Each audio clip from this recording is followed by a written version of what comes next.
کچھ چیزیں ہزاروں سال بعد بھی نہیں بدلیں۔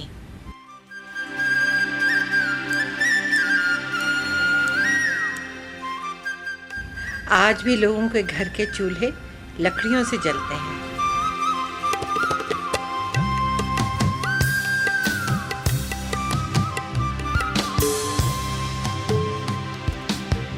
آج بھی عورت گھر کا پانی میلوں سے اٹھا کر لاتی ہے۔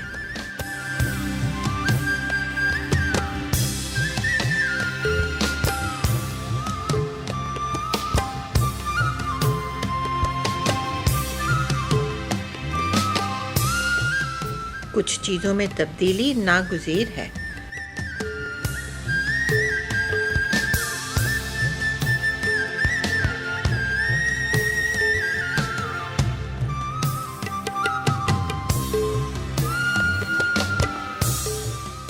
کچھ چیزوں میں بہتری کی ضرورت ہے۔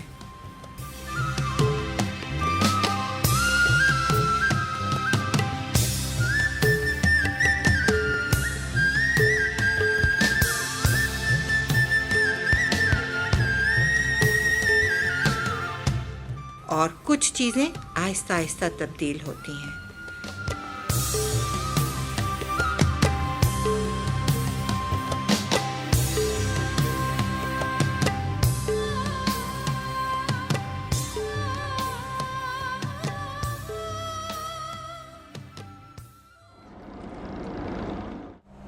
پاکستان لوگوں نے بنایا تھا، عام لوگوں نے بنایا تھا، اور پاکستان کا جو لیڈر تھا محمد علی جناح انگریزی میں تقریر کرتا تھا، سوٹ پہنتا تھا، اپنے لوگوں سے مختلف نظر آتا تھا، لیکن باتیں ان کے دل کی کہتا تھا اور لوگ اس کے پیچھے تھے۔ ان کو یہ نظر آتا تھا کہ ان کے لیے ان کی سماجی اور معاشی زندگی میں امید کی کوئی کرن ہے تو وہ اسی شخص کے پیچھے لگ کر ایک نیا وطن حاصل کرنا ہے۔ وطن حاصل ہو گیا، کیا ان کی زندگیاں بہتر ہوئیں؟ کیا ان کے بچے اسکول جانے لگے؟ کیا ان بچوں کی مائیں صحت کے لحاظ سے بہتر محسوس کرنا شروع ہو گئیں؟ کیا ان کی کھانے پینے اور غذا وغیرہ کی جو ضرورت ہوتی ہے انہیں اتنا ملا؟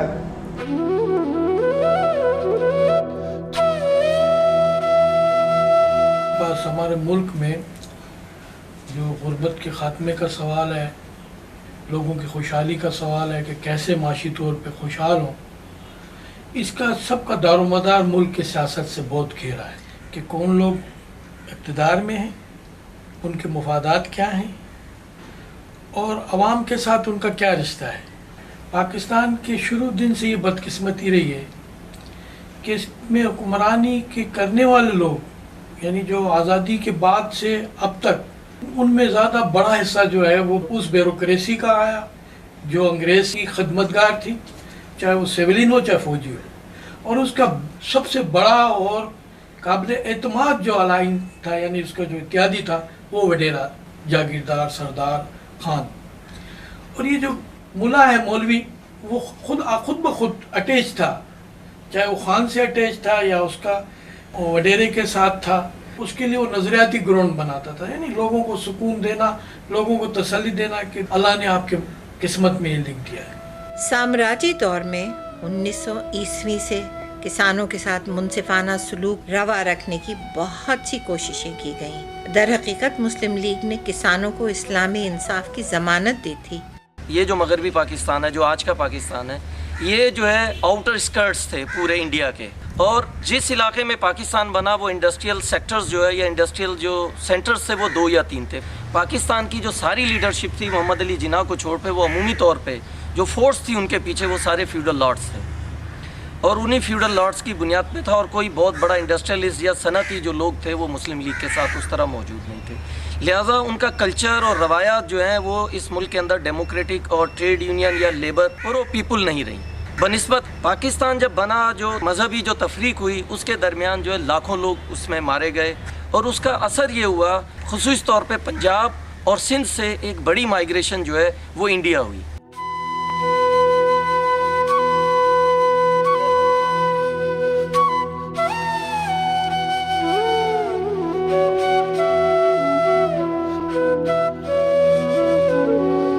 پاکستان جب بنا تو ایک ماس مائگریشن ہوئی اور بہت سارے سندھ کے اگر ہم بات کریں تو یہاں سے اربن مڈل کلاس کے لوگ وہاں انڈیا گئے اور وہاں سے اسی کلاس کے لوگ زیادہ آئے. پنجاب میں تھوڑا ڈفرینٹ تھا کہ ایسٹ پنجاب سے ہر قسم کے لوگ آئے. وہاں پہ مطلب یہ کہ ایگریرین اکانومی تھی زیادہ اور وہاں ایک ایتھنک کلینزنگ ہو گئی. تو سارے مسلمان جو ہیں چاہے وہ کسان تھے, مزدور تھے, مڈل کلاس تھے, وہ آ گئے. تو اس وقت ہم پریپیئرڈ نہیں تھے اتنی ماس مائگریشن کے. تو وہ ایک تو ہاؤسنگ شارٹیج اسی وقت ہم نے فیس کی اور اس کا حل لوگوں نے یہ نکالا کہ جہاں جگہ ملی وہاں پہ وہ بیٹھ گئے. جو گورنمنٹ سرونٹس تھے ان کو تھوڑے بہت چھوٹے موٹے کوارٹرس مل گئے, لیکن جو غریب لوگ تھے جو گورنمنٹ میں نہیں تھے وہ ہٹمنٹس کے ذریعے انہوں نے اپنا مسئلہ حل کیا. کسانوں کے احتجاج کے نتیجے میں 1943 میں کمیٹی ٹیننسی لیجسلیشن تشکیل دی گئی, لیکن کمیٹی کو خاطر خواہ کامیابی حاصل نہیں ہوئی کیونکہ اکثریت اصلاحات کے خلاف تھی. کمیٹی کے ایک رکن دیال مل دولت رام نے کہا تھا کہ ہاریوں کو کسان مالکان بنانا چوروں کو انعام دینے کے مترادف ہوگا. اس کے بیان میں جاگیرداروں کے منفی رویوں کی جھلک تھی. تو یہ جو اربنائزیشن ہوئی پارٹیشن کے نتیجے میں یہ بہت بڑے پیمانے پر ہوئی, مگر زیادہ تر جو اربنائزیشن ہوئی وہ پنجاب میں ہوئی, یہاں نہیں ہوئی, کیونکہ 80% جو مائیگرنٹس تھے وہ پنجاب میں سیٹل ہوئے, بلکہ 80 سے بھی زیادہ 82% جو ہے وہ پنجاب میں سیٹل ہوئے. اور ان کی سیٹلمنٹس نے پنجابی شہروں کو بالکل تبدیل کر دیا, خاص طور سے صدر پنجاب کے شہر, کیونکہ جو صدر پنجاب کے شہر تھے یہ سرائکی اسپیکنگ تھے بیشتر, اور یہ جو لوگ آ کے وہاں بسے یہ پنجابی اسپیکنگ تھے. تو ایک تناسب جو تھا آبادی کا وہ پنجابی اسپیکنگ لوگوں کے حق میں چلا گیا.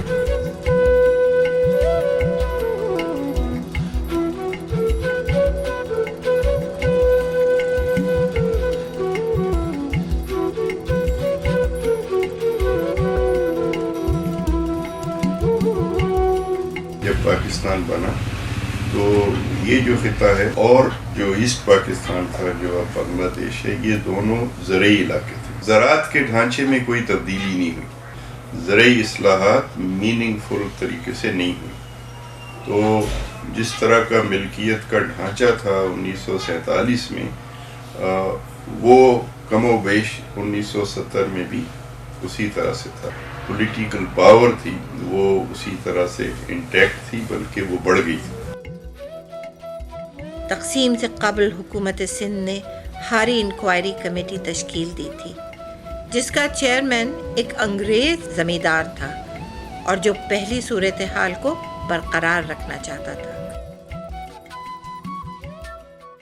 جو ریاستی ادارے ہیں ان کے اندر وہ سینسٹیوٹی نہیں ہوتی کہ لوگوں کی جو ضروریات ہیں ان کو ایک حقوق کی نظر سے دیکھنا شروع کریں, اور اگر کوئی ایسے اقدام کیے بھی جاتے ہیں تو وہ بھی ایک کنسیشن سمجھ کے حکومتیں کرتی ہیں. اور حکومتوں کو اب تک اس پاکستان میں خاص طور پر اس قسم کی ایک اویئرنیس اور وہ سینسٹیوٹی نہیں آئی کہ یہ ہماری رسپانسبلٹی ہے.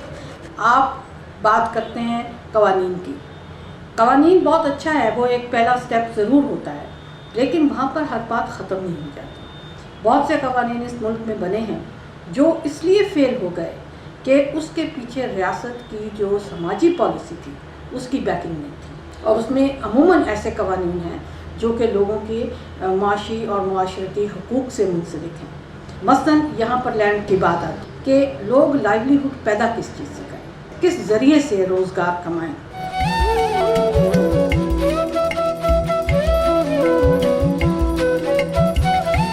آج کل ہمارے جو مختلف صوبے ہیں آپس میں دوستی کی بات تو کرتے ہیں, لیکن آپ بالکل کسی کے سامنے بھی آیا ہے کہ وہ دوستی کے پیچھے کتنی پرانی قسم کی یادیں ہیں اور ہر ایک کو دوسرے سے شکایت ہے.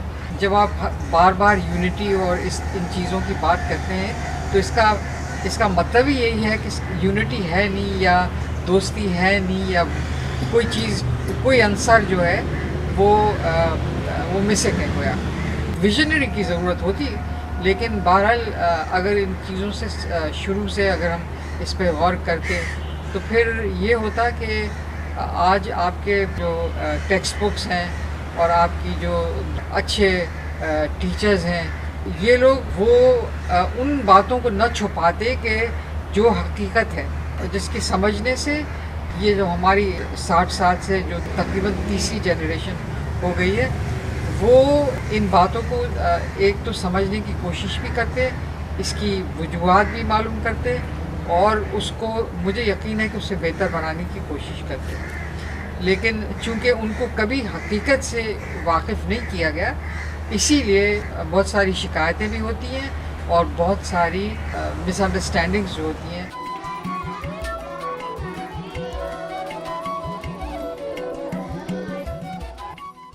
शुरू में कुछ मंसूबे बने, जैसे पहला 5 साला मंसूबा।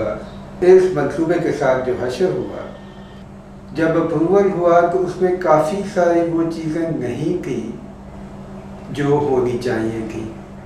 हुकूमत पे नौकरशाही और जो फ्यूडल तबके थे, जागीरदाराना ज़हनियत रखने वाले तबके थे, उनका मुकम्मल कब्ज़ा हो चुका था जिना और लियाकत अली के बाद।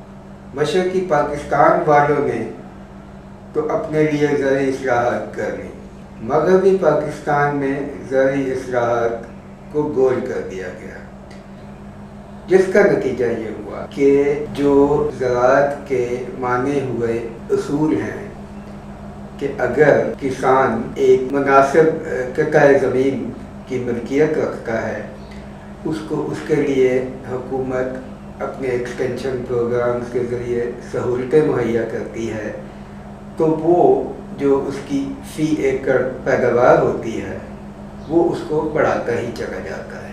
जो बड़े फार्म्स होते हैं उनमें ज़्यादातर तो गैर हाजिर मालिकान होते हैं और उनको बहरहाल कोई ख़ास दिलचस्पी नहीं होती फ़ी एकड़ पैदावार बढ़ाने में। मईशतदान तो यही कहते हैं कि जैसे जैसे फार्म का साइज़ बढ़ता है उसकी प्रोडक्टिविटी कम होती चली जाती है। हमारी अभी तक फ़ी एकड़ पैदावार दुनिया के तकरीबन सब ममालिक से ही कम है। सोनी माला दे नखेड़े पै गए, शांति दे सुपने सारे टह गए, नशे आज़ादी दे सारे ले गए, आगू साडे हुन लुटेरे रह गए, गोले बारूदां दी लगी दौड़े। हमें बहुत एडवांटेजेस थे जब पाकिस्तान बना।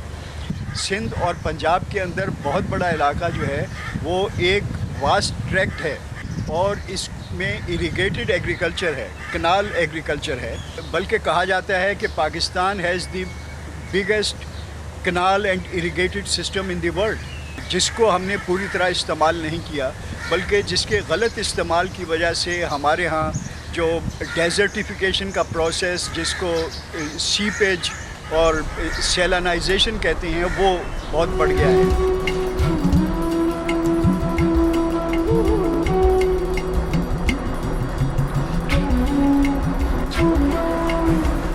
तो डॉक्टर हमीदा खोड़ो ने एस्टीमेट किया है अपनी किताब में कि 65% ज़मीन की जो इन बड़े जागीरदारों की थी वो उन्होंने बनियों से कर्जे लेकर उनको गिरवी की हुई थी और यही सारे लोग सिंध की असेंबली में इलेक्ट होके आते थे और इन्हीं लोगों ने फिर ये करारदाद पेश की कि हमें पाकिस्तान चाहिए और वो सारे ज़मीनें उन्होंने वापस ले ली, बल्कि तो उनकी ज़मीनें पहले से बढ़ गई।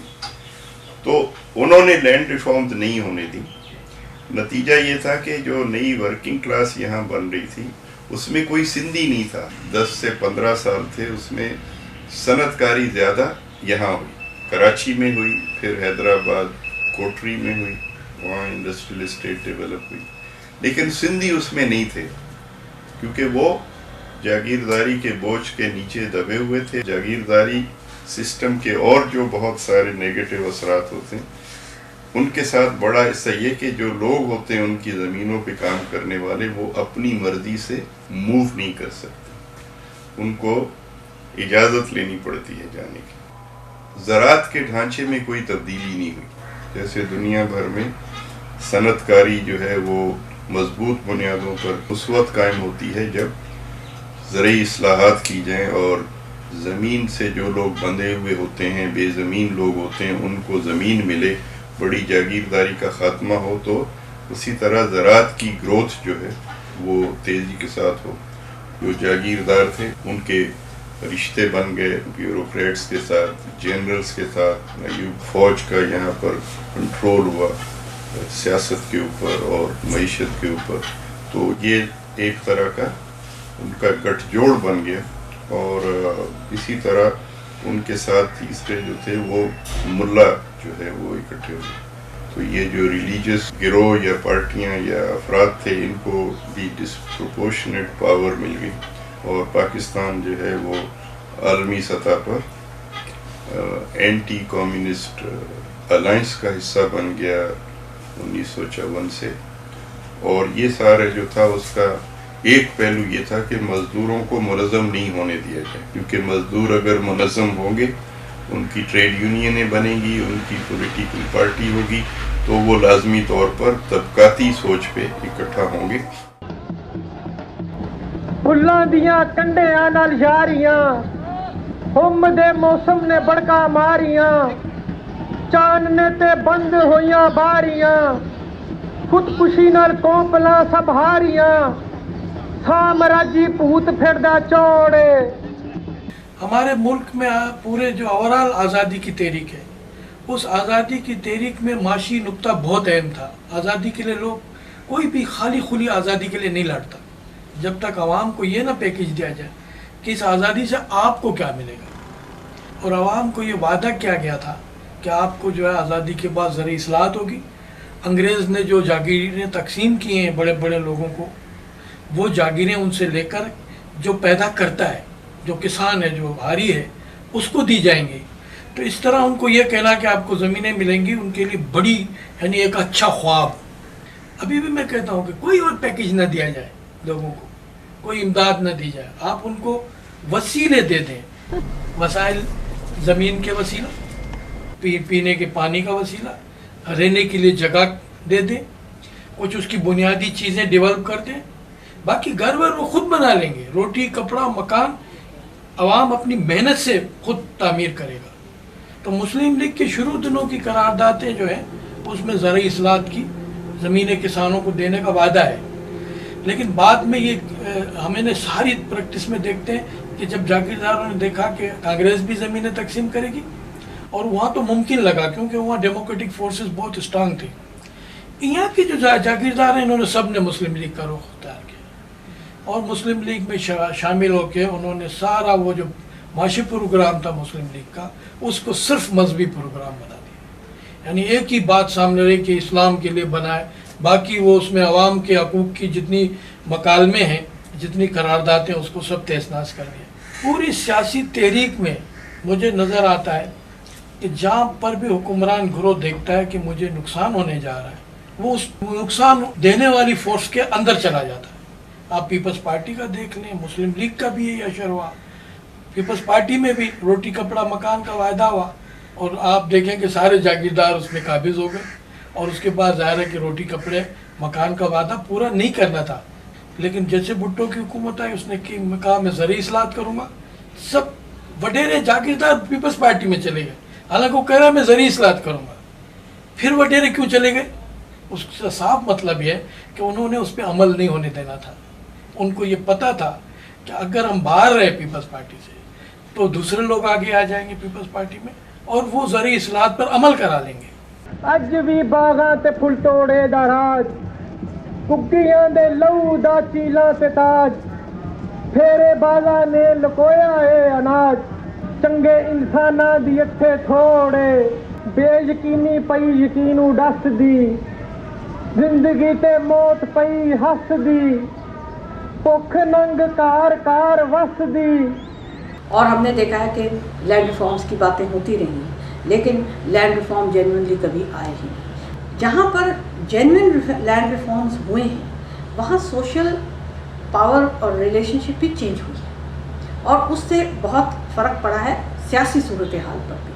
और जहाँ पर आपके जो बुनियादी पावर रिलेशनशिप्स हैं वो बदलेंगी नहीं, वहाँ पर आपके यहाँ कभी आम आदमी की जो रोज़ी है या उसके हकूक़ का हसूल है उसके ऊपर कभी एक फैसिलिटेट नहीं होगा।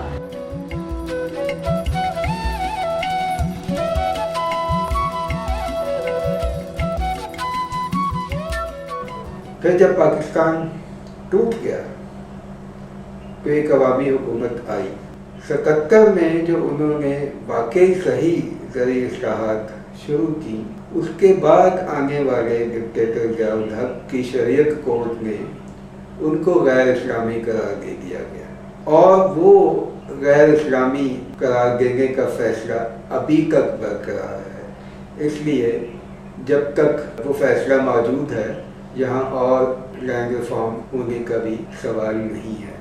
जो एक दफ़ा एक सब्ज़ इनकलाब आया था अयूब खान के ज़माने में, उसने मार्जिनलाइज कर दिया था छोटे फार्म्स को, क्योंकि उसमें जितने भी इनपुट्स चाहिए होते थे वो इनपुट्स उसके लिए ख़रीदना मुमकिन नहीं था।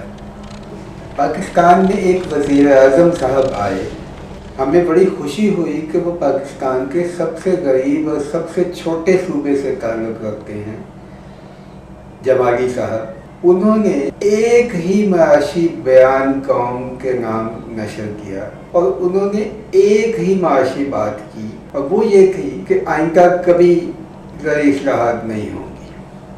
जब ये कहा जाता है कि अच्छा भाई लैंड रिफॉर्म न करो, बड़ी आमदनी कमाते हो, इनकम टैक्स ही दे दो, वही शायद गरीबों के लिए इस्तेमाल हो जाए।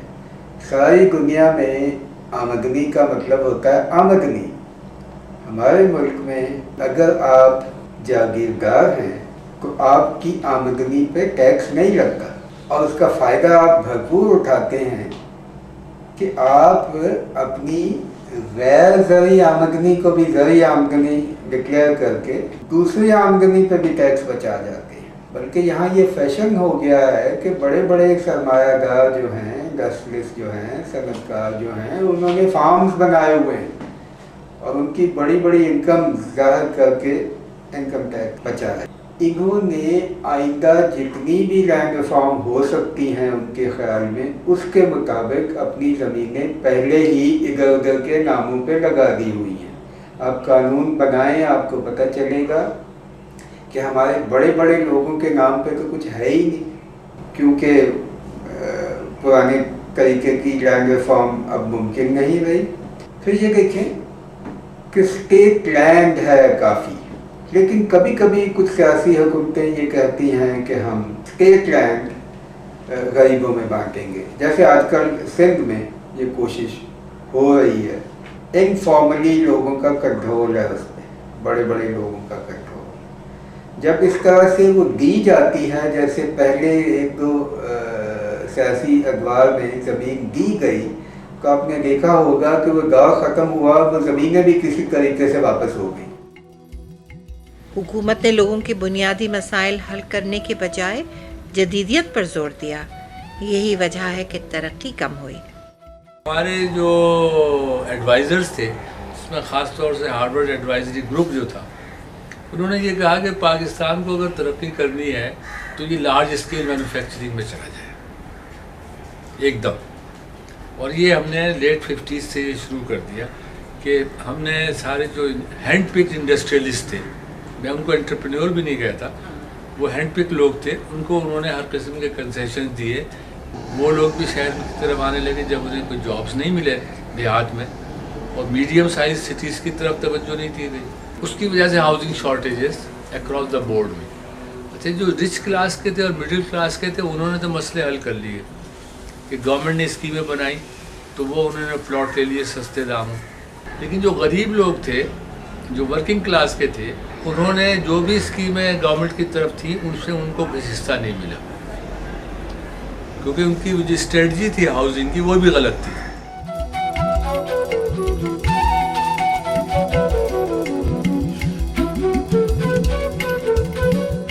पाकिस्तान की जो ज़राअत है उसमें मेजर रोल स्मॉल और लैंडलेस फार्मर्स का है। तो इनकी जो होल्डिंग है वो 25 एकड़ से कम है। 79% फार्मर्स जो हैं उनकी होल्डिंग है 1 to 10 एकड़, 1 एकड़ से लेके 10 एकड़ तक।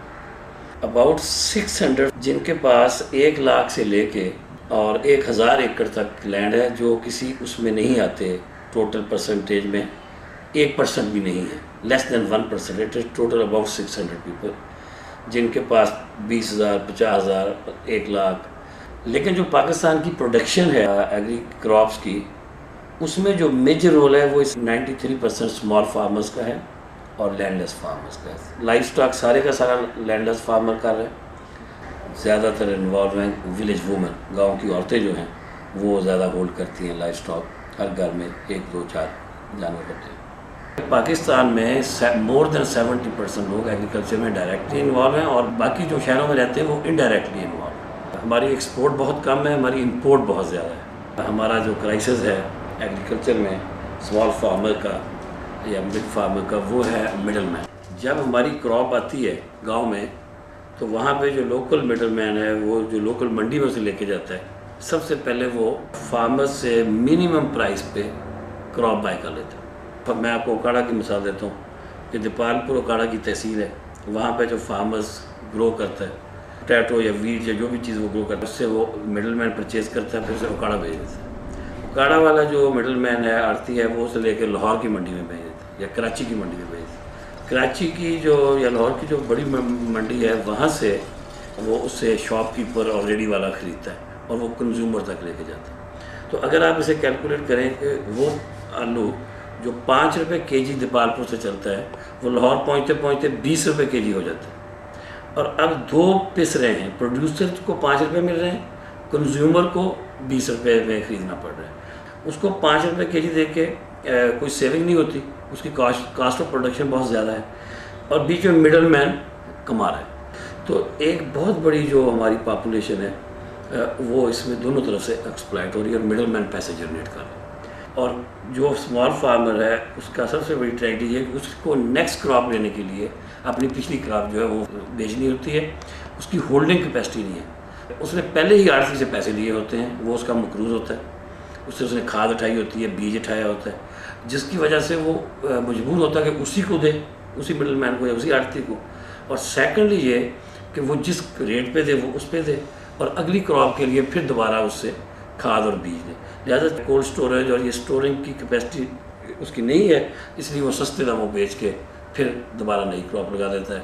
और इनविजिबली वो मालिक नहीं है, वो फार्मर नहीं है, वो इनविजिबली उस मिडल मैन का या इंडस्ट्रियलिस्ट का करिंदा है।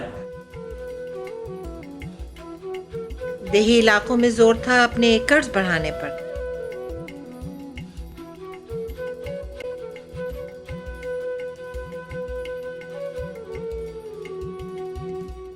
एक्चुअली सिंध में हारी जो होता है वो 50% शेयर क्रॉपर होता है और उस 50% से ही उसका घर चलता है। सारी इन्वेस्टमेंट ज़मींदार की होती है। 6 महीने के बाद जब फसल उतरती है तो उसको कुछ हिसाब मिलता है। अब होता यहाँ यूँ है, शुरू के ज़माने में तो ये होता था कि हारी के पास बैल हुआ करते थे, बैलों से वो हल चलाता था, लैंड को लेबल किया करता था और उसमें वो कोई केमिकल फर्टिलाइज़र अप्लाई नहीं होता था ज़मीनों में ताकत हुआ करती थी, तो उस वजह से उसको बेटर यील्ड मिलती थी। हारी की जो मेहनत थी अब वो जा रही है ट्रैक्टर है, केमिकल फर्टिलाइज़र है, पेस्टिसाइड से। मिसाल के तौर पर एक हारी ने बैलों से 1 एकड़ ज़मीन का अगर हल चलाया है तो उसका कास्ट कुछ भी नहीं, उस पर ख़र्चा कुछ भी नहीं आया और ट्रैक्टर से 5,000 रुपये फ़ी एकड़ आ गया। 5,000 रुपये 6,000 रुपये का उसने फर्टिलाइज़र अप्लाई किया 1 एकड़ में और 4 से 5,000 का उसने स्प्रे किया। उसके बाद जब यील्ड हुई तो वो सारे पैसे जब हारी के ऊपर लगे, ट्रैक्टर के, लैंड लेवलिंग के, लैंड प्रिपरेशन के, फर्टिलाइज़र का 50%, पेस्टिसाइड का 50%, तो हारी ऑटोमेटिकली डेबिट में हो गया। हारी को जो चीज़ बचती थी वो यही थी जो उसकी मेहनत थी। तो नए इम्प्लीमेंट आने से हारी कर्ज में डूबता गया। कर्ज में जब गया तो ज़मींदार के उसके तरफ 1 लाख रुपए एक हारी की तरफ रह गए। कभी बारिशें हुई, क्लाइमेट चेंज हुई, तूफ़ान आए, सैलाब आए, फसलें चली गईं, तो हारी की तरफ से ज़मींदार ने जो इन्वेस्ट किया था वो तो डूब गया, वो तो हारी की तरफ रहा ही रहा। जब हारी की तरफ 1 लाख रुपया रह गया या 50,000 या 10,000 किसी की तरफ भी रह गए, तो ज़मींदार ने उससे जबरन काम लेना शुरू किया कि भाई ये काम करो, तुम मेरे कर्जी हो, तुम्हें करना पड़ेगा। चांहि खां बिना माण्हू हली वञे तो पाणे अञा खां बिना हली वञे तो जॾहिं पेट में बचण लाइ मानी खाइण लाइ न त पोइ किथे थो हलिजे। पोइ भला इहो अन्न तो पंहिंजो घर जो हुजणु खपे न। केरु ग़रीब खे माना ॿ मन अन्न जा हूंदा आहिनि। बरसाति पए थी, बरसाति पए थी, अहिड़ा ज़ुल्म अचनि पोइ किथां माण्हू वठी अचे। उनका कंट्रोल अब है ही नहीं, क्योंकि वो जो हर चीज़ जो है ना वो तो है तो ज़मींदार के पास। मिसाल के तौर पर किसी ज़मींदार के पास किसी ने 4 एकड़ गंदम के बोए, उसकी 100 मन हुई, उसका 50% शेयर 50 मन होता है। ज़मींदार ने उसके 50 में से 45 मन अपने यहाँ रख लिए, उसको 5 मन दिए कि भाई ये ले जाओ, क्योंकि मैं 45 मन इसलिए रख रहा हूँ कि आपके ऊपर मेरा इतना कर्जा रहता है। अब वो 5 मन में 15-12 आदमियों की फैमिली कितने महीने गुजारा करेगी? जाहिर है उसके बाद वो भूख पे रहेंगे, उनको क्या नागे पड़ेंगे। एक सुबह का खाना मिला तो दोपहर का ना मिला, फिर ज़मींदार के पास जाएंगे कि भाई हमारे को गंदम दो, और वो गंदम जो उसने ज़मींदार ने उसकी कर्जे में रखी थी 800 रुपये मन, वो उसको फिर लगाएगा, देगा 1200-1500 रुपये मन। उनकी बिकरा जिसे कहें, बेचे जाते हैं लैंड बाय फ्यूडल्स। क्योंकि मैं मिसाल तौर पर ये ज़मींदार हैं, इसका एक फैमिली पे 10 लाख रुपए डेबिट रह गया है। अब वो फैमिली वहाँ से जाना चाहे या न चाहे, लेकिन इस ज़मींदार को पैसों की ज़रूरत पड़ी, इसने इस फैमिली को उठा के उस ज़मींदार को बेच दिया। सवाल भी नहीं कर सकते कि आप हमें क्यों बेच रहे हैं, अगला जालिम होगा या नहीं होगा। वो खामोशी से उठा के अपने वो जो बोरिया बिस्तरें चले जाते हैं।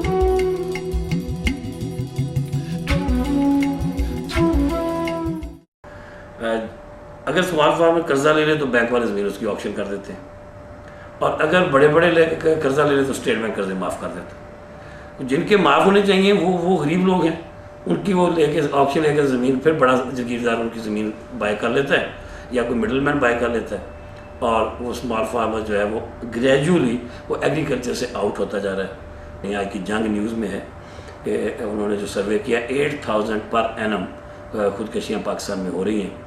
उसकी बड़ी वजह यही है। दूसरा एक बहुत बड़ा जो इशू है स्मॉल फार्मर का, जो हमारी सस्टेनेबल एग्रीकल्चर में आना चाहिए, जिसको कोई डिस्कस नहीं कर रहा, कि जो हमारा विरासत का लॉ है, इसमें बाप के मरने के बाद ज़मीन डिवाइड होती है। जिन लोगों की ज़मीन जब पाकिस्तान बना 50 एकड़ थी, उन लोगों की ज़मीन अब 1 एकड़, 2 एकड़, 3 एकड़ है। इंडिया में उन्होंने जब रिफॉर्म्स की तो इंडियन पंजाब में उन्होंने 17 एकड़ की लिमिट मुकर्रर कर दी कि 17 एकड़ से नीचे डिवाइड नहीं होगी। वो लिमिट जो है डिवीज़न का वजह ये थी कि सब्सटेंशियल यूनिट हो, इतना छोटा यूनिट एग्रीकल्चर का ना हो कि वो सस्टेनेबल ही ना रहे और वो उससे मुनाफा कमा के एक फैमिली अपना गुजारा ना कर सके। और पाकिस्तान में जो विरासत के लॉ की वजह से ज़मीनें डिवाइड होनी शुरू हुई, 79% फार्मर्स के पास 1 से 10 एकड़ तक ज़मीन है, और जब अगली जनरेशन आएगी तो 1 एकड़ के वाले के पास आधा एकड़ रह जाएगी, या 5 वाले के पास 1 एकड़ रह जाएगी, तो वो एग्रीकल्चर सिस्टम से आउट हो जाएगा।